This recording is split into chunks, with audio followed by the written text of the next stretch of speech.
നമ്മളിത് ഈ സൺഡേ ഒക്കെ ആയിട്ട് ഇന്ന് പ്രത്യേകിച്ച് പണിയൊന്നും ഇല്ലാണ്ട് വീട്ടിലിരിക്കുമ്പോഴാണ് നമ്മുടെ കൂട്ടുകാരൻ വരെ നമുക്ക് കോട്ടയം വരെ പോയിട്ട് വരാൻ കുറച്ച് ഷോപ്പിംഗ് ഒക്കെ ഉണ്ടെന്ന്.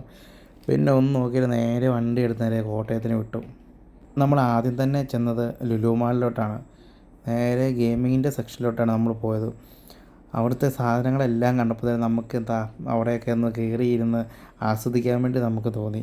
പക്ഷെ നമ്മളതൊന്നും കയറിയില്ല, റൈഡൊന്നും കയറി. നമ്മളതിൽ നടന്ന് ഓരോ കാഴ്ചകൾ കണ്ടങ്ങ് ആസ്വദിച്ചു. പിന്നെ നമ്മൾ ചെന്നത് ടോയ്സിൻ്റെ സെക്ഷനിലോട്ടാണ്. എൻ്റെ മാനെ ഒന്നും പറയാനില്ല, ഒരു വണ്ടി ഭ്രാന്തനാണെങ്കിൽ അവിടെ നിന്ന് നമ്മൾ ഇറങ്ങിക്കഴിയുമ്പോൾ എന്തായാലും ഒരു സാധനമായിട്ട് നമ്മൾ ഇറങ്ങത്തുള്ളൂ. പക്ഷെ നമ്മളൊന്നും അവിടെ നിന്ന് വാങ്ങിയില്ല. ഇപ്രാവശ്യം അളിയൻ വന്നപ്പോൾ നമുക്കൊരു ഐറ്റം മേടിച്ച് തന്നായിരുന്നു, അതുകൊണ്ട് ഒന്നും വാങ്ങിയില്ല, നേരെ സ്കിപ്പായി. അങ്ങനെ ഇരിക്കുമ്പോൾ നമ്മൾ ഫുഡിൻ്റെ സെക്ഷനിലോട്ട് ചെന്നത്.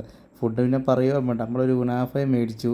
പിന്നെ കുറച്ച് അത്യാവശ്യം ഷോപ്പിങ്ങും ചെയ്തു. പിന്നെ നേരെ പാർക്കിങ്ങിലോട്ട് പോയി. നമ്മൾ വണ്ടി എടുത്ത് നമ്മൾ ചെറുതായിട്ടൊന്ന് എന്ത് ചെയ്താലും നമ്മൾ ടേസ്റ്റ് ചെയ്യണമല്ലോ. നമ്മൾ മുൻപ് കഴിച്ചിട്ടുണ്ട്, എന്നാലും നമ്മൾ ഇടയ്ക്കിടയ്ക്ക് വാങ്ങുമ്പോൾ ഓരോ ടേസ്റ്റ് ആയിരിക്കുമല്ലോ വരുന്നത്. നമ്മൾ വണ്ടി ഇരുന്ന് അതങ്ങ് ചെറുതായിട്ടങ്ങ് ടേസ്റ്റ് ചെയ്തു. പറന്നും പറയാനില്ല, അടിപൊളി സാധനം. അത്യാവശ്യം മധുരമൊക്കെ ഉണ്ട്, പക്ഷെ എന്നാലും കുഴപ്പമില്ല, സൂപ്പർ സാധനം. പിന്നെ നമ്മൾ അവിടുന്ന് നമ്മുടെ ഫ്രണ്ട്സിനെ എല്ലാം കൂട്ടി നമ്മൾ ചെറിയൊരു മന്തി കഴിക്കാൻ വേണ്ടി നമ്മളങ്ങ് പോയി. എപ്പോഴും നമ്മൾ ഫ്രണ്ട്സാണല്ലോ നമ്മുടെ കൂടെ എപ്പോഴും ഉള്ളത്.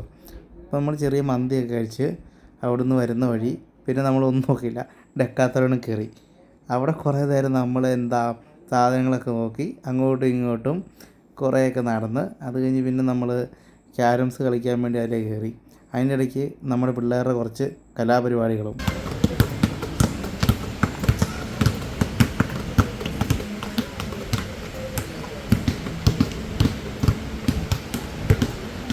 ഇതെല്ലാം കഴിഞ്ഞിട്ട് നമ്മൾ നേരെ ക്യാരംസ് കളിക്കാണ് കയറിയത്. നമ്മൾ സമയം പോയത് പോലും അറിഞ്ഞില്ല, 3 കളി കളിച്ചു. പിന്നെ നമ്മൾ അവിടെ നിന്ന് ശരിയാകത്തില്ലെന്ന് ഓർത്ത് നമ്മൾ സമയം പോയതുകൊണ്ട് നമ്മൾ ഇറങ്ങി. നമ്മളവിടെ നിന്ന് ഒരു സ്കിപ്പിംഗ് റോപ്പൊക്കെ 2 മേടിച്ചിട്ട് പിന്നെ പിള്ളേരവിടെ പ്രാക്ടീസ് ചെയ്യുന്നുണ്ടായിരുന്നു, അതൊക്കെ കണ്ട് നമ്മൾ പയ്യെ പോകുന്നു വെച്ചാൽ പിന്നെ ഐസ് കഴിക്കണമെന്ന് പറഞ്ഞു. പിന്നെ ഒന്നും നോക്കിയില്ല, അവിടെ നേരെ ഐസ് കഴിച്ചു. അത് 8:30 ആയപ്പോഴത്തേക്ക് മാന്താടി വന്നു. അന്നേരം നാരങ്ങ വെള്ളം കുടിക്കണം. പിന്നെ ഒന്നും നോക്കിയില്ല, 4 നാരങ്ങ വെള്ളത്തിന് അങ്ങ് ഓർഡർ കൊടുത്തു.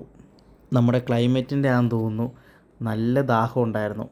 പിന്നെ ഒന്നും നോക്കിയില്ല, ഒറ്റ വലിക്ക് തന്നെ നമ്മൾ ഫുള്ളകത്താക്കിയിരിക്കുന്നു. അപ്പോൾ മറ്റൊരു വീഡിയോയുമായി നമുക്ക് വീണ്ടും കാണാവുന്നതാണ്. അപ്പോൾ ഓക്കെ, ബൈ.